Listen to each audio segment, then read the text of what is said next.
رمضان المبارک تمام مہینوں کا سردار ہے۔ اسی مہینے میں قرآن مجید نازل ہوا۔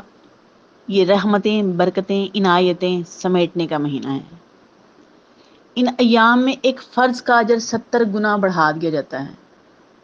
نوافل کا درجہ فرائض کے برابر ہو جاتا ہے۔ اس ماہ کی برکات و فضائل اس قدر ہیں کہ اللہ نے اس کے اجر کا ذمہ خود لیا ہے۔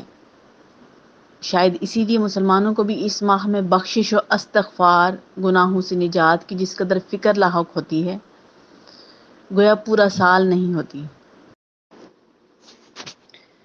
ماہ سیام کی انہی فضیلتوں، برکتوں، رحمتوں کے سبب ہر مسلمان کو اپنی ہمت و استطاعت سے کہیں بڑھ کر اس کا اہتمام کرنا چاہیے، کوئی لمحہ ضائع نہیں کرنا چاہیے۔